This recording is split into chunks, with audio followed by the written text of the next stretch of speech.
tal? ¿Cómo le va? Muy buenas noches. Les saluda Jaime Barrera y me da mucho gusto darle la bienvenida a una emisión más de Con Todo Respeto aquí en el Canal 44, en este espacio de análisis, discusión, debate de la Universidad de Guadalajara, del Sistema de Radio y Televisión de la Universidad de Guadalajara. Muchos temas como cada semana. Diego, ¿cómo estás? Hola Jaime, muy buenas noches a todos en casa. Y sí, pues una semana particularmente movida con estas propuestas del presidente, una agenda internacional también que se está moviendo rapidísimo. Erika, buenas noches. ¿Qué tal? Buenas noches a mis compañeros y a todos ustedes en casa. Pues vamos a darle porque hay mucho tema que tratar el día de hoy, David.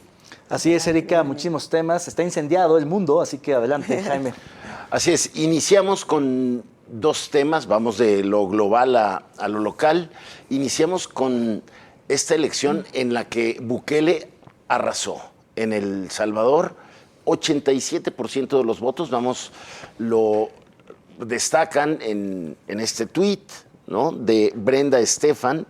Dice: Bukele se reelige como presidente de El Salvador con 87% de los votos.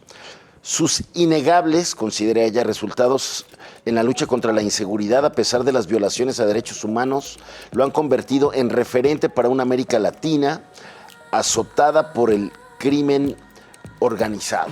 Una prueba de que en El Salvador la base social pues no discute de las violaciones a los derechos humanos, sino que pues le dio el respaldo a esta política de dureza contra los criminales ahí en El Salvador, donde por pecado de tatuaje o delito de tatuaje los detienen, Diego. Híjole, a ver, una elección que debe llamar la atención por tres motivos. La primera es que es totalmente anticonstitucional. La elección de El Salvador, la Constitución de El Salvador prohíbe expresamente la reelección, igual que la de Guatemala o la de México. Son de las pocas constituciones donde la reelección está completamente negada. Y entonces él dijo que no era reelección, que solo era un segundo periodo, ¿no? Lo cual es, a partir de ahí, es inconstitucional la elección de Bukele. El otro tema es que solo vota la mitad del padrón. En un padrón de 6 millones votaron 3 millones. Es decir, hay también un gran rechazo abstencionista que hay que leer también con cuidado. Y la tercera es que es un resultado abrumador desde un sistema electoral controlado por Bukele. Es decir, parte de lo que hizo Bukele fue tomar control del sistema electoral de El Salvador. Entonces, sí, es cierto que hay un respaldo de esta parte de la sociedad a una lucha totalmente, fuera de los cánones de los derechos humanos, una urgencia de pacificar el país fuera como fuera, ¿no? El problema es lo que está dejando, Erika. Sí, yo creo que haces muy buenas anotaciones y que ayudan mucho al público a entender, ¿no?, un poco el contexto. A mí me parece que, pues, bien, hay que vernos en el espejito, ¿no?, de El Salvador, porque hay ciertas cosas que a mí no me parece que se deban de hacer, como el control del sistema electoral, ahora con las reformas nuevas que mandó el presidente sobre la desaparición de los organismos autónomos, incluido el INE, ¿no? Por otro lado, yo creo que Bukele es una clara muestra de procesos, ya lo habían mencionado algunos académicos, de desafección democrática, ¿no?, y que tienen que ver con buscar a personas que sean fuertes, autoritarias y que metan controles en las sociedades. Y que eso es mucho más valioso para muchas personas que los valores democráticos que pretenden hablar de la conversación, la participación, la igualdad y demás situaciones. En el fondo, a mí eso es lo que más me preocupa, porque está ya documentado en Latinobarómetro esta desafección terrible que hay por los sistemas democráticos y que va cada vez avanzando de una manera muy importante, David. Así es, a mí me parece que el caso de Salvador es particularmente preocupante porque, a diferencia de otras constituciones, la mexicana, la guatemalteca y otras latinoamericanas, la constitución salvadoreña es la que más prohíbe la reelección. Está en 4 artículos, en México está en 1. Y había una especie de tabú, de tara muy importante que se saltó el presidente Bukele de una manera brutal. No solo controlando a la Corte Constitucional, sino a la Suprema Corte de Justicia. Es decir, primero logró hacerse de la Corte, de la Suprema Corte de Justicia, para tener el número de ministros suficientes para que le validaran su postulación. Y él al principio engañó diciendo que se separaría del cargo, en una interpretación muy forzada de la Constitución, diciendo es que yo no me voy a presentar como presidente en funciones, sino como un candidato para un segundo periodo. Al final del día dejó por muy poco tiempo la presidencia a una encargada de despacho que básicamente recibía instrucciones de él fuera de Palacio de Gobierno. Y lo que hizo fue trastocar todo el orden constitucional, sabiendo que tenía un respaldo social muy importante. Pero también fue apropiándose del ejército y de todas las instituciones de la República. Hay pocas democracias que han, digamos, fenecido en las urnas como la salvadoreña, donde a pesar de la legitimidad con la que se reelige, pues prácticamente rompió todo el orden constitucional y democrático. Entonces sí es un dato muy, muy preocupante porque paradójicamente no hay una oposición relevante, no hay una crítica generalizada, al contrario, hay reconocimiento a su presidencia y hay quizá críticas externas. Por eso él se pelea con organismos internacionales como las Naciones Unidas y no tiene pleito con los internos porque incluso ha cooptado y comprado a buena parte de la oposición. Los candidatos son testimoniales, son marginales y es muy, muy preocupante porque además la desafección hacia la democracia regresó a una especie de adopción de una idea democrática muy distinta. Es decir, en las encuestas hoy El Salvador dice, no, vivimos una democracia plena, esto fue legal, esto es constitucional, esto es legítimo y terrible, ¿no? Así es, y bueno, hay que decirlo también, en México, pues desafortunada y preocupantemente hay pues mucho partidario de Bukele. Entonces ojalá pues eso no ¿verdad? Empezando por el candidato de MC, no. que Sí. empezó a hablar Que no bien lo de era, Bukele. ¿eh? Y No que- lo era y de repente apareció diciendo es que hay que ver lo que está haciendo bien Bukele, ¿no? Sí. Y que, a ver, grave. encontró un discurso, ¿no? En el cual decir, a ver, es más importante tu tranquilidad La seguridad. que los derechos. Que ¿no? los derechos, así tal cual. eso es lo preocupante. y si no le entramos en serio al tema de la seguridad pública, vamos a acabar en eso en todo el mundo, ¿eh? Sí. En esa solución simplista, ¿no? Sí. Que no resuelve de fondo el problema de la Y inseguridad. que te genera a 10 años una crisis generacional, porque Claro. algún día van a salir de la cárcel estos, ¿eh? Así es. Bueno, vamos ahora al otro tema que tiene que ver con el presidente recién electo de Argentina, que se fue de gira a Israel, provocando pues mucha satisfacción al gobierno de Israel, que quería un respaldo así, David, de todos los presidentes de América Latina. Hay que recordar que el gobierno de Netanyahu reclamó en su momento la tibieza del gobierno de la 4T. Así es, creo que esta visita casi sorpresiva de Milei a Israel tiene que ver más bien con hablarle a la comunidad judía de Argentina, que es Así es. mucho más grande y poderosa, ¿no? Un poco lo que señala el tuit, ¿no? Dice, vergüenza, el presidente de Argentina, Javier Milei, explica el motivo de su viaje a Israel. Voy para defender el legítimo derecho a la defensa de Israel. Claro, pero en realidad Israel le queda muy lejos a Argentina. Él lo que está queriendo es ganarse a la comunidad israelí judía en Buenos Aires, en Argentina, y, digamos, alinearse con Estados Unidos y con el mundo occidental para recibir más apoyo. Es decir, él realmente le es un poco ajeno el conflicto del Medio Oriente, no quiere decir que sea indiferente, a nadie le debería ser indiferente, pero vaya, creo que hay muchas prioridades antes, incluso de viajes y visitas, que la de Israel en un momento así. Además de que Argentina pues, no le va a prestar ningún apoyo real, concreto a Israel en esta guerra. En cambio, sí se está ganando a un grupo importante, ¿no? Fíjate que hay dos temas ahí. El primero es que Milei se asume como una especie de judaísmo mesiánico, ¿no? Es decir, él se dice medio converso, no participa en la comunidad. De hecho, la producción nos tiene un fragmentito ahí del discurso fíjate, donde, vamos a escucharlo, donde porque sí, justifica es muy Milei interesante eso. y habla de sus motivaciones para ir allá a Israel. Veámoslo.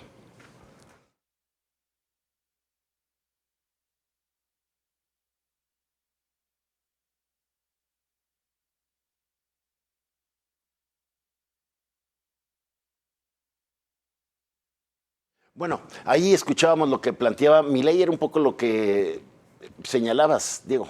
Sí, y fíjate que hay un poco lo que estaba buscando un artículo que explica muy bien esta parte, digamos, mesiánica de Milei. Milei es un tipo que se ha ido generando a sí mismo como una especie de misión, ¿no? Y esta locura de que hable con sus perros, ¿no? Que se comunique. Me recordó el canario, el pajarito sí, es el Maduro. pajarito de Chávez, De ¿no? Maduro. Ah, De Maduro. Era de Maduro. Que Chávez le hablaba a través del pajarito, ¿no?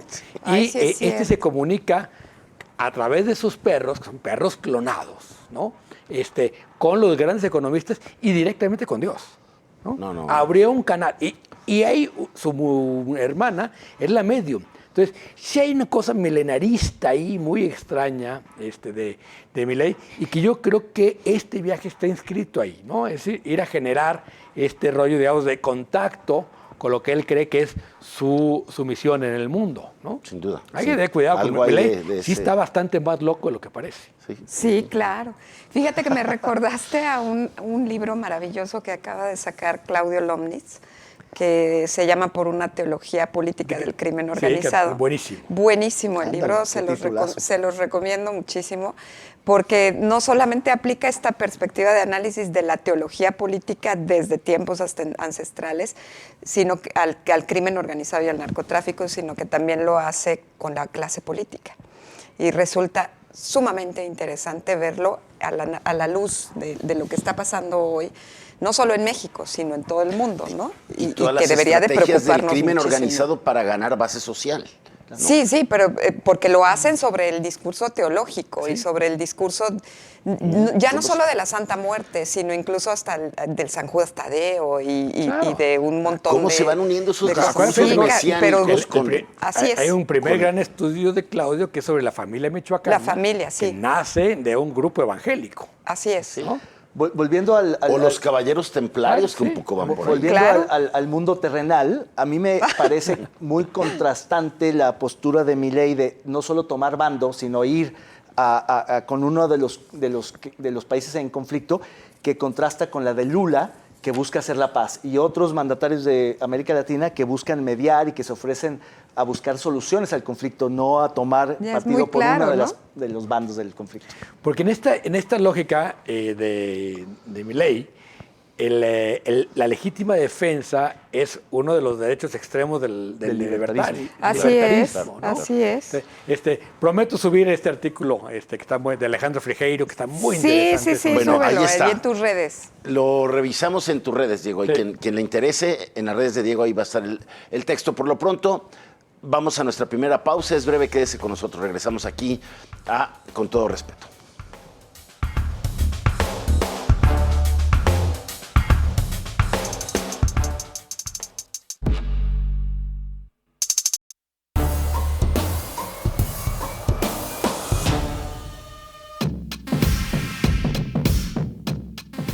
Tras alcanzar algunos acuerdos, el gobierno federal informó el domingo que no ocurriría el paro nacional de transportistas que estaba convocado para este 5 de febrero. Sin embargo, fueron más de una decena de ciudades las que tuvieron camiones y tráilers obstruyendo los ingresos carreteros. Se quejan por la falta de seguridad en las vías rápidas. Creo que si algo ha hecho bien el presidente López Obrador ha sido desarticular protestas, movimientos, manifestaciones en general. Y este es otro caso más donde, a pesar de las condiciones de inseguridad de todas las carreteras del país, con el derecho de los transportistas a manifestarse, logró desactivar algo que parecía que pudiera, digamos, detener al país. Y en efecto, las calles y las carreteras de este país siguen tan inseguras como antier. Simplemente los transportistas fueron desarticulados de alguna manera que no sabemos cuál fue, qué les ofrecieron, qué negociaron, qué pactaron, pero el hecho es que volvieron a sus trailers. Diego. Sí, a ver, de lo que se quejan los transportistas es que hay en promedio 60 asaltos a tractocamiones cada día. ¿no? Cada día. Y además muchos de esos con violencia o incluso que han derivado en muerte. Entonces, hay razones para protestar. Como ves, se desarticuló, se ofreció una mesa de diálogo. Sin embargo, yo creo que está muy lejos de solucionarse Sí. el tema. Es decir, la Guardia Nacional anda, como diría Guillermo Cepeda, con estrategia de bomberos, ¿no? Van a donde está el fuego y no están previniendo los incendios, ¿no? En vez de prevenir la inseguridad, la Guardia va, ahora hay problemas en Guerrero, todos a Guerrero, hoy hay problemas en Jalisco, llegan a Jalisco, después de los 6 muertos en Tlaquepaque, aparece más Guardia Nacional en Tlaquepaque. Y esta estrategia de andar persiguiendo literalmente al delito o a las zonas de conflicto no genera una pacificación, sino simplemente esta sensación de que algo están haciendo. Pero me parece que yo estoy seguro que este movimiento de los traileros va a regresar porque no se ve que estén solucionando el problema. Y el hecho de que se puedan manifestar cerrando ingresos a las ciudades carreteros, Jaime. A ver, la desactivación fue parcial. Acuérdense que la semana dijeron, la paramos, ya no, pero ayer hubo paros. Pocos, pero sí. En Guadalajara, en Jalisco hubo, en la carretera Guadalajara-Morelia, ahí circularon por un carril a baja velocidad. Y así... Oye, como siempre. Pues sí. Por eso no se dieron cuenta. Bueno, eso sí. Claro, pensabas que era el Tiene tráfico razón, de regreso pero de sí, Chapala, Diego, sí ¿no? era manifestación. Era manifestación. A ver, en varios estados sí, como 10 estados sí hubo, porque la verdad es que la problemática es muy grave. La de la inseguridad en las carreteras es gravísimo. Digo, si han transitado, todo el que haya transitado carreteras recientemente, es notorio cómo antes te topabas con más elementos de la Policía Federal de Caminos de antes, que ahora elementos de la Guardia Nacional que estén dedicados a cuidar las carreteras. Es que antes había 2 por patrulla y ahora van 10 en un camión. Claro. Nada más eso, ¿no? Claro. Bueno, Entonces ahí- la posibilidad de que te toque es mucho más baja. Claro. Entonces digo, hay ¿Qué se puede asaltos. hacer? ¿Hay solución, Erika? ¿Qué pensarías tú?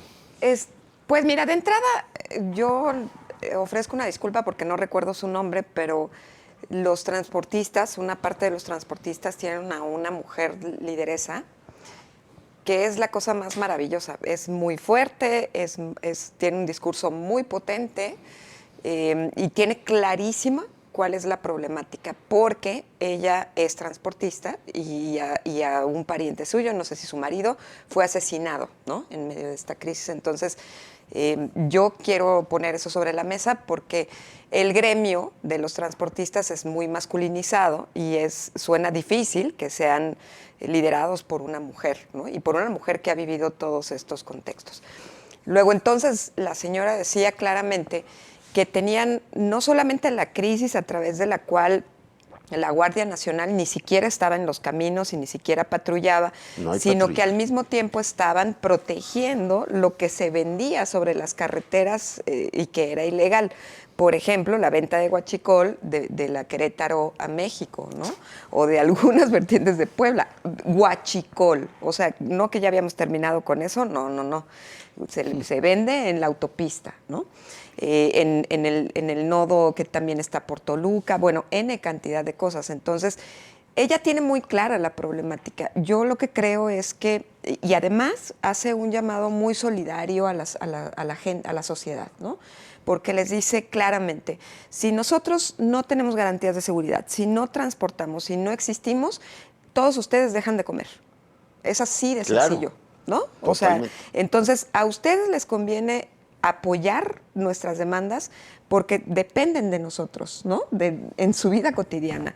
Entonces creo que hay que hacer como una sensibilidad más fuerte sobre el discurso social y ciudadano, pero a mí me parece que esto no está solucionado.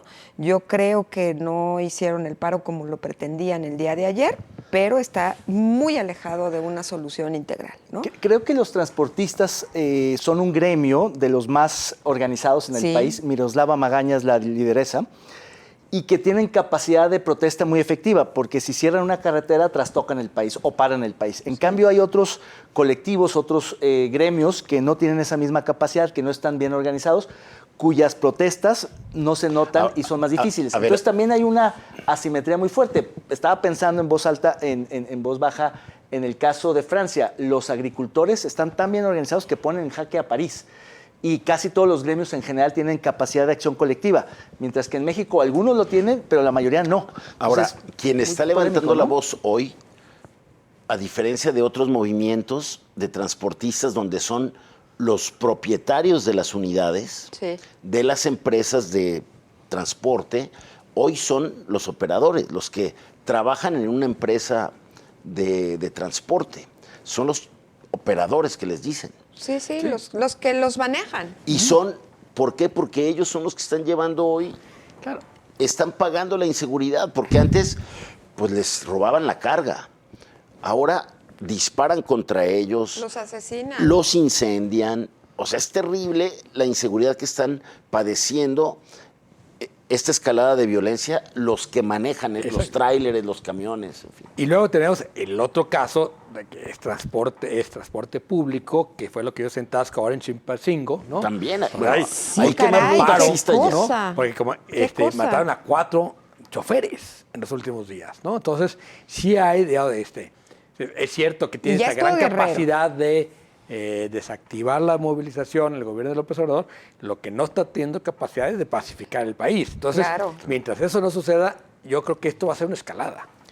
Claro, y si comparas, por ejemplo, si hubiera una especie de asociación de bodegueros, de propietarios de bodegas, te dirían, es que nos están asaltando, se meten a robar, o casa habitación, es decir, lo que quiero decir con eso es que hay un gremio particularmente organizado que el gobierno, que también es muy organizado, sabe desarticular. Entonces es una situación particularmente compleja, pero muchos otros gremios igualmente vulnerados u otras industrias no tienen esta capacidad. Creo que estos son de los Sí. que tienen esa posibilidad de A manifestarse. diferencia ¿no? de otras industrias, el transporte de carga tiene regulación federal. Entonces hay un vaso comunicante permanente con las autoridades federales. O sea, no pueden circular por el país sin un permiso federal Así específico. Y entonces sí están más acostumbrados al diálogo con el gobierno federal. No es un problema con los gobiernos de los estados, con los municipios, ¿no? Claro, digo, desde las placas, ¿no? Que dicen Servicio Público Federal, SPF. Sí, claro. Pues son placas que se tramitan ante la Secretaría de Comunicaciones y ST. Transportes y todo eso. ¿Y cómo ven el tema del derecho a transitar libremente, que tú puedas regresar del fin de semana, Diego, de Chapala y tengas la carretera libre? Yo sí anduve ayer en la carretera y me sorprendió la cantidad de Guardia Nacional en el tramo de Lagos a Zapotlanejo. Bueno, esa es una buena noticia porque es una autopista Sí. donde ha habido Ahora, muchos de asaltos. todo, todos sí. en el sentido de Zapotlanejo al lago. Entonces estaba viendo desplazamiento, pero sí me sorprendió de diferentes patrullas, del Ejército, de la Guardia Nacional, ¿no? En las patrullas antiguas de la Policía Federal o en convoys, ¿no? Pero sí, nos estamos acostumbrando también a una presencia del Ejército en las calles que no es para nada sano, ¿eh?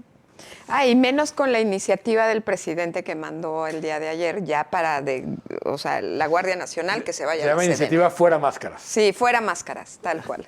Claro, ya, para que no digan nada, ¿no?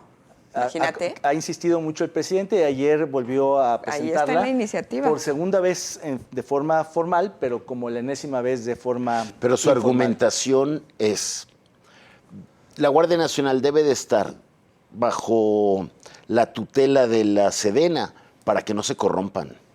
No, pues Como si el Ejército no fuera No fuera corrupto. Bien, No, pues o sea, vamos, no, vamos ahora al resbalón de la semana. Veamos a Xóchitl Gálvez de visita en Nueva York. Veamos.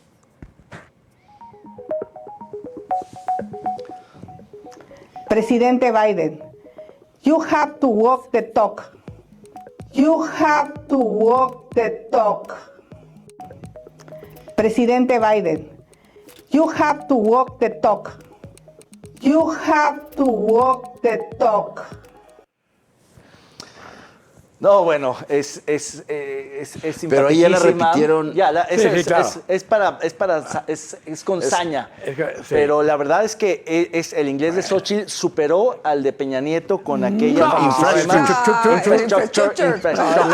Tiene el mismo frenillo en español que en inglés. Eso sí, es parejo. ¿Cómo lo ven? Pues no, a ver, si no hablan bien el inglés, que hablen en español. A ver, pero hay que y traducirlo. pongan un traductor. Yo lo que entiendo la mitad es, presidente, usted debe trabajar, pero luego, ¿qué quiere decir el final? Datok, ¿qué es? Entiendo que lo que quieres decir es tiene que andar el camino, tiene walk the talk, es como emprender. Sí, el discursero que era, Mr. President, you have to work the talk, the walk, ¿Qué querrá decir? ¿Caminar? ¿Hablar? No, O sea, gracias. El wok es un sartén para Sí. las comidas chinas. Sí, pero eso no es lo Pero que, eso no es lo que es dijo. lo que quiso decir Xochitl. You have to walk del TikTok. No. Tampoco. Tampoco. Bueno, pero creo que Erika tiene un punto. O sea, si no hablas bien inglés Pues sí, o no habla puedes español. pronunciar bien inglés, haz el discurso en español. Claro. Hay traductores, Todo todo el mundo estaba en habla español, fue la única español. frase en Está en el inglés. Woodrow Pues Wilson sí. Center de Washington. Fue la única que dijo, Es que, ¿verdad? Porque sí, todo lo pero, habló a en ver, es español. como cuando el embajador dice buenos días, amigos, ¿no? O sea, que Pues quiso sí, hacer claro. una frase en inglés para hacer énfasis, no le salió. Claro. Pues no. Y claro. Pero de eso a que es un fracaso su gira por Nueva York y por No, claro, Washington. hay que pues, decir que este tampoco, video ¿eh? se la cura Epigmenio Además, Ibarra. Pues además sí. le dieron en Estados Unidos un super timing, ¿no? Sí, con le dieron, el sí. reportaje de ProPublica. ProPublica. Digo, pues le dio para tener ahí Así es. discurso. No, de toda la Yo gira. creo que fue una gira importante, una gira de mucha relevancia, pero este resbalón, el resbalón de la semana, se lo lleva Xochitl Gálvez. No le cambie, volvemos, seguimos en Con Todo Respeto.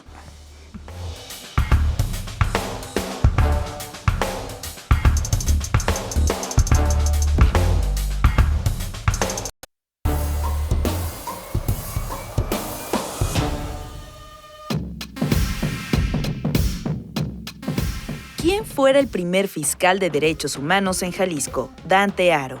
En la anterior administración, justificó que en 2018 no se creó la Fiscalía Especial contra la Tortura por falta de presupuesto, y en cambio, fue conformada la Unidad Especializada en Investigación de ese delito. A 6 años de ello, y de que la Suprema Corte de Justicia de la Nación ordena crear dicha fiscalía, asegura que es necesaria y que además de tortura, debe indagar otros casos de maltrato, penas crueles, inhumanas o degradantes. Gracias por continuar con nosotros aquí en Con Todo Respeto. Efectivamente, 6 años después, la Corte instruye al Congreso de Jalisco de que se trabaje en esto que estaba pendiente y que le estaban dando, pues estaban pateando el bote como en muchos otros temas aquí en el Poder Legislativo local. Un tema que pues volvió a ponerse en el centro de la opinión pública después de aquel episodio cuando el gobernador dijo que la fiscalía estaba infiltrada por el crimen organizado, luego de que un grupo de policías investigadores se subieron a sus pickups armados con palos y pues evitaron una manifestación allá afuera de la fiscalía por aquel caso de abuso policial en Ixtlahuacán por parte de policías municipales de aquel municipio. Doctora, ¿te acuerdas? Que ahí Sí. volvió a surgir este tema que ahora está otra vez por las órdenes de la Corte. Sí, yo creo que la sentencia de la Corte es muy interesante y es muy importante, sobre todo porque también pues hay un trabajo muy importante de CEPAD, que elaboró es que a nuestro compañero se le cayó el micrófono, ¿no?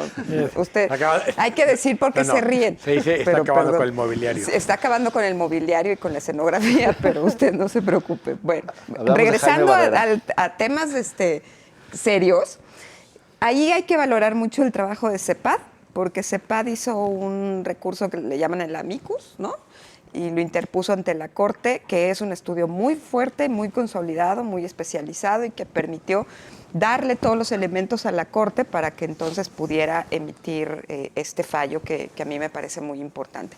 Lo segundo es que a mí me parece que todas estas instancias que atienden los delitos de lesa humanidad y relacionados con los derechos humanos que tienen que ver, por ejemplo, con la trata, con la tortura, todo este tipo de cosas, los reducen a las direcciones o a unidades especializadas. Así redujeron al principio el tema de los feminicidios como una unidad especializada que estaba en el Centro de Justicia para las Mujeres, y después fueron con la tortura y después fue contra todos los demás. Entonces, me parece que eso es no darle la importancia que debe a este tipo de situaciones cuando Hay un proceso muy bien documentado sobre pues la tortura que sigue siendo utilizada para arrancar testimonios, no solamente en el país, sino también en todas las fiscalías. Esta seguramente no se salva.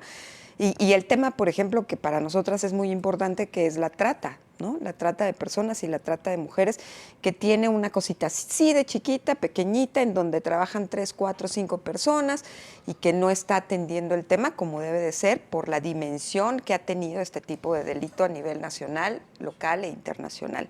Entonces, qué bueno que llegue el fallo, pero qué malo que llega 6 años después y que estas cosas se siguen viendo como unidades o como direcciones o como cositas así pequeñitas que no tienen ni la autoridad, porque no es un asunto solamente de dinero, sino también es de autoridad para poder investigar estas situaciones, ¿no?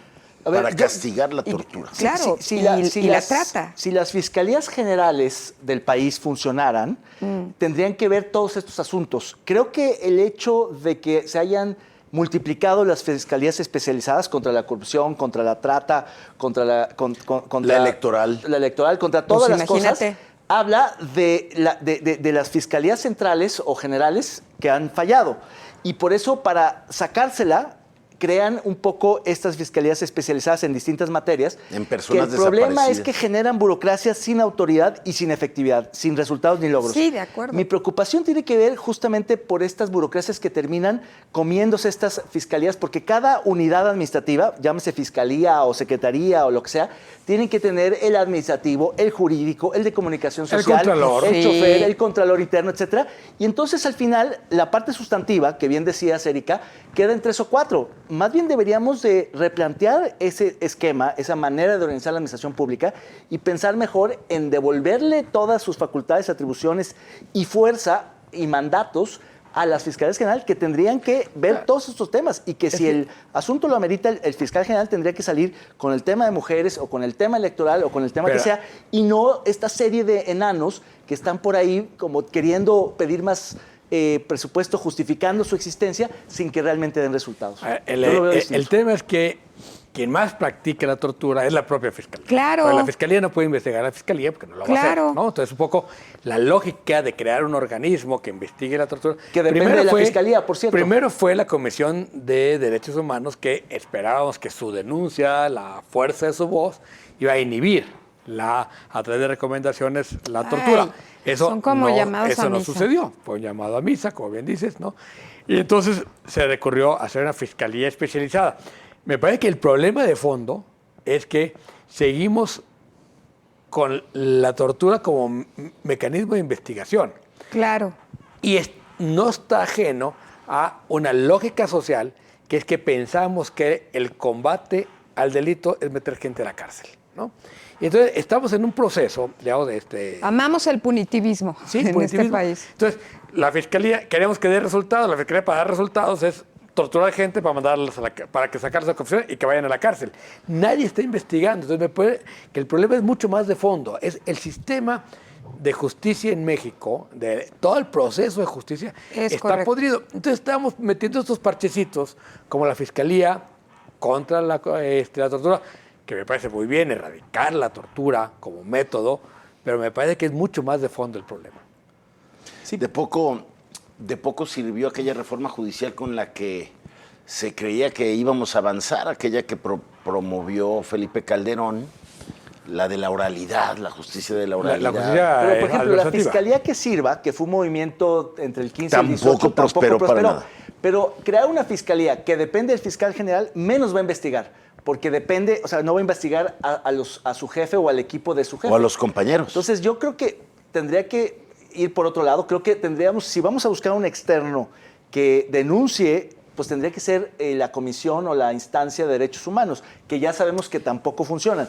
En el caso de la nacional ha habido una claudicación tristísima de esa comisión nacional, pero en el caso de las estatales... Se volvió piedra. Y la Comisión Estatal de Derechos Humanos del Estado de Jalisco, pues está prácticamente desaparecida. Pues sí, claro. Entonces, burocratizada. Bueno, hubo un proceso similar que en el país también fue capturada. Claro, la Comisión pues sí. Estatal de Derechos Humanos Claro. de La nacional. Jalisco. Pero a Las ver, dos. es que La nacional por unos motivos, la estatal por otra, pero las dos están capturadas. Están claro. capturadas. ¿no? Pero a ver, en el fondo yo creo que sí, como dice Diego, yo coincido, el tema es pues todo el diseño del sistema de justicia en el que no solamente intervienen las fiscalías, sino también pues los jueces, ¿no? Los magistrados y demás. Los primeros respondientes Los primeros respondientes que son Generalmente algunas son las policías municipales Ajá. y ahora los Y de que la no Guardia están- Nacional. Entonces, el proceso es el que tendríamos que vigilar completo, no solamente sobre las fiscalías. Porque entonces también, ahí, perdón que lo refiera otra vez, pero hay en una de las iniciativas de las 20 que mandó el presidente de la República, propone desaparecer no solamente los organismos autónomos, sino muchos otros más. Muchísimos, que claro. están ahí, entre ellos, por ejemplo, el CIPINA, ¿no? Que es el Bueno, y sistema esa es reforma integral legal, de ese se puede atención quitar con a la niños, mayoría niñas simple. y adolescentes. Esa se puede Absoluta. quitar con la mayoría, ¿no? Absoluta. Pero entonces, claro, es que si tú lo piensas, el CIPINA también se volvió un tótem, ¿no? Porque el CIPINA se supone que es el sistema que está para cuidar la integralidad, la integridad de niños, niñas y adolescentes y el ejercicio de sus derechos y informar sobre las acciones como informe país que se hace. Y hay un CIPINA en cada estado que de repente tienen sesiones y que de repente ahí tienen sus actas, pero ¿para qué cosa ha servido? Ahí sí, yo creo que el presidente tiene un punto con relación al rediseño institucional de muchas cosas de este estado que no están funcionando y que a lo mejor sí son cargas burocráticas que si los reduces como el CIPINA deja de ser sistema y se reduce, o según su propuesta, a una unidad, pues entonces a lo mejor puede funcionar mejor. No lo sé, pero el asunto es que el Estado mexicano se ha vuelto demasiado robusto. Eso sí hay Obeso, que ojalá decirlo. fuera robusto. Es Ese es el obeso. problema. Obeso. Ese Es el- obeso. Es obeso, Y el lento y sistema torpe. de justicia también Sí. es obeso y es corrupto. Y no depende solo del rediseño de las fiscalías, depende de todo el proceso. Claro, pero una cuestión como esta que ordena la Corte sin tomar en consideración el contexto me parece Sí, que es sí. una mala solución. Yo creo que las iniciativas del presidente, algunas tienen un punto cuando se trata digamos, hay ciertas funciones que sí me parece que requieren autonomía y por tanto habría que defender esos organismos públicos Claro, autónomos. sin duda. Otras no. De hecho, en el abultamiento del Estado mexicano se crearon demasiadas burocracias, algunas que se justifican y otras que no. Claro. Pero al presidente le gusta reducir Sí, todo pero eso, lo, todo lo- lo que le lo incomoda. que dice A la ver. Corte es cumplan la ley, carnales. Ustedes eran una ley que obliga Claro. a tener una fiscalía, Claro. ahora lo hacen. O deroguen la ley. Así ¿no? es, Pero así es que el problema es que se crean instituciones o leyes como si fueran palomitas, ¿no? Y Oye, fiscalías y fiscales igual, exactamente Entonces, igual sí, que nomás les gusta ir a los eventitis, En este ¿no? país pensamos que los problemas Vamos- se resuelven haciendo leyes. No, Vamos a no, ver no. el proceso de construcción y de cumplimiento de esta orden de la Corte aquí en el Congreso local, así es de que pues seguramente volveremos a tocar el tema. También vamos a regresar, después de ponerle el nombre a esta imagen, a seguir discutiendo el paquete de reformas que presentó ayer el presidente. Así es de que vamos aquí a la gustada sección de Póngale el nombre. Los curadores más experimentados de Con Todo Respeto han preparado esta exquisita pieza de arte visual.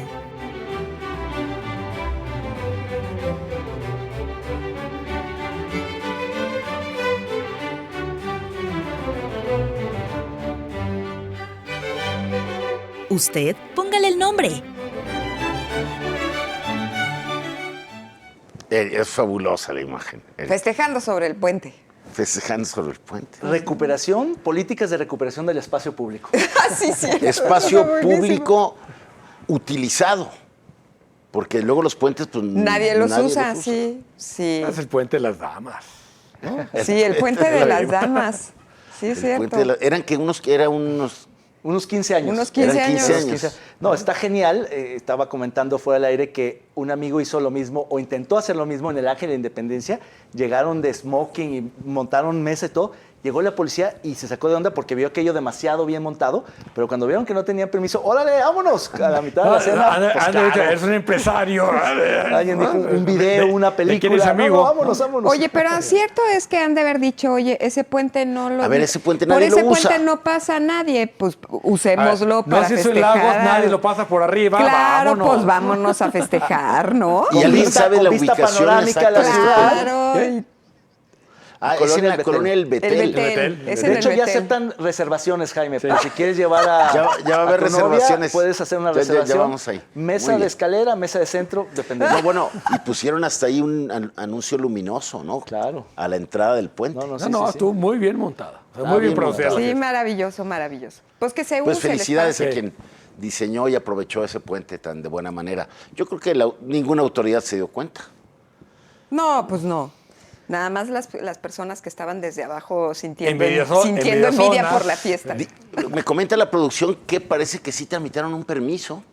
Interesante, habrá que ver ante quién y quién se los dio y cómo se tramitan. A ver, pues, si lo tramitan aquí, pues se los damos, ¿no? Ya prometió el productor que la próxima semana le tiene aquí El dato de dónde se tramitan los puentes del para la fiesta. procedimiento.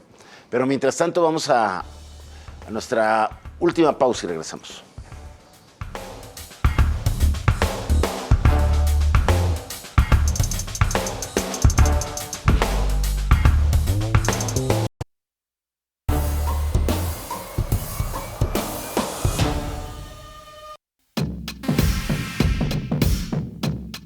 La iniciativa sobre las pensiones podría ocasionar una ruptura en el Frente por México que impulsa a Xóchitl Gálvez, a quien no le ha ido bien en su gira por Estados Unidos, pues ha tenido que enfrentar manifestaciones de mexicanos que apoyan la 4T. En el caso de la iniciativa, el PRI y el PRD han dicho que podrán avalarla sin considerar regresarle el 100% de pensión a los trabajadores. La detención de 6 activistas en una manifestación del sábado pasado, quienes se encontraban haciendo un mural en el excine del Estudiante en la Rambla Cataluña, activó una alerta de periodistas y medios quienes documentaron la detención que llevaron a cabo uniformados de la policía tapatía. Aunque los activistas salieron libres y sin multa horas después, el mensaje que mandaron es sobre la criminalización de la protesta.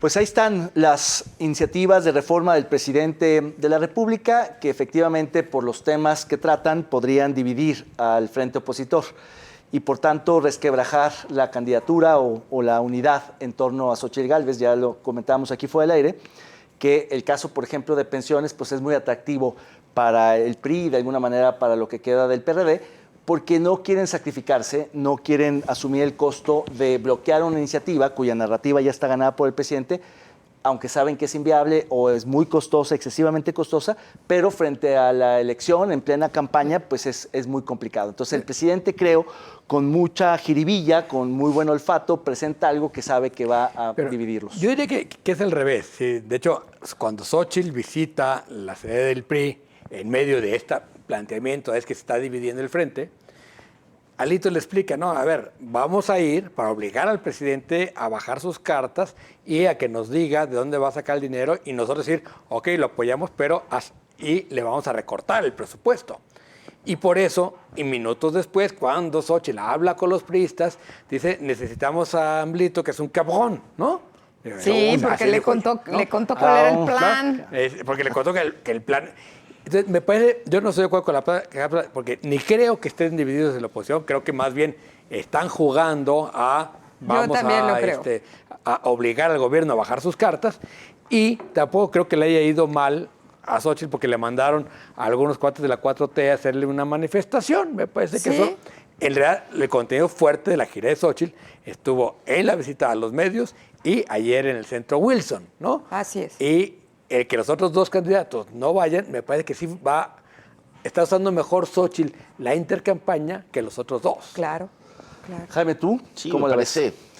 A ver, yo creo que la reacción de hoy de los dirigentes de la oposición, tanto del PAN y del PRI, que fue a quienes escuché, a los líderes en la Cámara de Diputados, los vi más o menos en la misma línea y creo que no va a ser factor de división. Yo creo que deben de jugarla de manera inteligente porque para empezar, pues el presidente no tiene los votos para tener posibilidad de aprobar esas reformas constitucionales. El presidente presentó esas reformas para subirse a las campañas y fortalecer su discurso de que por el bien de México primero los pobres que tanto éxito ha tenido y cóbrale la factura a la oposición de no querer lo que todo mundo estaría de acuerdo, pero que no se puede lograr porque, por ejemplo, para las pensiones pues no hay dinero que alcance para lo que quiera. Además, lo que dijeron hoy los líderes opositores es muy importante. Una cosa fue lo que dijo el presidente ayer y otra cosa lo que está por escrito. Lo de la pensión es que todo mundo reciba su pensión al 100%, si no pasa de 17,600 pesos. Así es. O sea, y ahí se cae lo bonito, ¿no? El canto de la sirena Claro. que quería armar el presidente. Si ganas más, tienes que entrar a otro esquema o aceptar los 17 como base, ¿no? Entonces, ¿dónde está eso de lo que anunció el presidente en la mañanera toda la semana deben pasada ser y lo de ayer? El 80% de las pensiones debe ser abajo de 17,000 pesos. Claro. Claro. De todos modos, Por supuesto. los economistas, los expertos dicen que varias de estas iniciativas fiscalmente son inviables, pero narrativamente son ganadoras. Yo lo que creo es que independientemente de que la oposición, porque desde antier decían varios analistas que la oposición tendría que hacerle el juego al presidente para obligarlo a decir cómo va a financiar sus propuestas, entonces podrían desmentirlo o neutralizar el discurso. Pero yo lo que sí creo es que el hecho de que yo no veo tanta homogeneidad entre el discurso del PRI y del PAN. Creo que el PAN es mucho más tajante en decir que no y el del PRI es sí, pero a ver cómo. Y ahí creo que empieza a haber fisuras. Vamos a ver. El caso es que el presidente trae al país danzando al son de sus... Logró su objetivo está en campaña. de que hoy, por todo mundo, estamos hablando de las reformas que presentó Pero ayer. es que va a ser el discurso, porque tampoco puedes dejar de hablar de eso, ¿no? Y la oposición tampoco puede dejar de hablar de eso. Inteligente me parece la postura del PAN de hacer un parlamento abierto para abrir el diálogo con personas expertas y que entonces el diálogo sea mucho más rico. Y que sean otros los que madrían la iniciativa y no ellos. Exactamente. Claro, pero a ver quién se sube. A mí me parece que eso es inteligente. Ahora, digo, para terminar, yo creo que sí hay un alto grado de perversidad en el presidente ahí, en el discurso, ¿no? Un poco cuando dice, y si llegan, que les cueste trabajo, ¿no? Así. Y cambiando de temas, tú misma, Erika, ¿cómo viste la detención de los activistas que estaban manifestándose en la Rambla aquí por los la pro-Palestina? Sí, a mí me parece que este estado ya desde el tema de la represión de Giovanni en el año 20, ¿no? Del 3, 4 y 5, ¿cierto? De junio en el año 20, tiene como cierta tentación represiva, ¿no? No le gustan ni las manifestaciones, pero también no le gustan las pintas y tampoco le gustan las fichas de búsqueda en los postes ni en los tótems, porque se ven feas. Entonces, yo creo que es deleznable por donde lo veas. A mí me parece que el derecho a la libre manifestación es algo que debe de prevalecer. El hecho de que estuvieran pintando la pared esa blanca que está en la Rambla Cataluña, perdón, pero está 1000 veces grafiteada por todos los que pasan ahí por la noche. Y los chicos chicos y chicas para salir, tuvieron que comprometerse a borrar sus pintas. Ajá. O sea, ¿y los demás qué? ¿No? Un poco, a ver, absurdo la represión por eso, ¿no? Es decir, oye, si están manifestándose, pintando en un muro blanco, ¿no? Pues déjalos, ¿no? Es decir, además es justamente un muro de expresión. Ese muro ha estado cada 2, 3 años cambia el mural, ¿no? Tiene muchos... Entonces, sí me parece que es como esta vena autoritaria que le salta al gobierno del Estado, ¿no? Así y el gobierno es. municipal, en este caso, que trae marchando el gobierno... Nada más, en este caso fueron policías municipales, Sí, ¿no? Sí. Entonces digo... Pero ahí igual que solo que quitaron el tótem, aquel famoso del fue 5 un de nuevo- junio, pero porque el gobierno del sin Estado... duda se suma a la larga lista de abusos policiales. Claro, habiendo tantos problemas y otras prioridades que meterse aquí me parece un despropósito. A ver, vamos a ver la neta no para ver quiénes ganaron en la nominación de la semana pasada. Veamos.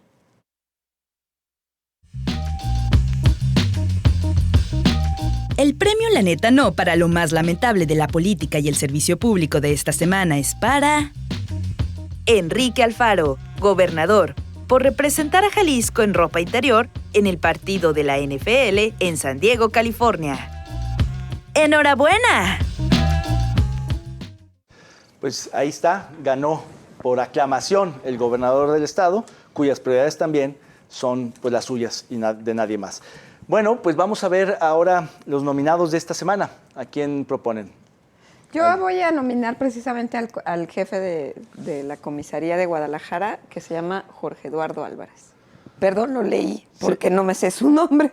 Entonces, me parece que es un buen nominado por la represión de los estudiantes. Yo pensaba nominar a su jefecito, a Francisco Ramírez, el alcalde interino de Guadalajara. Ah, también. Sí.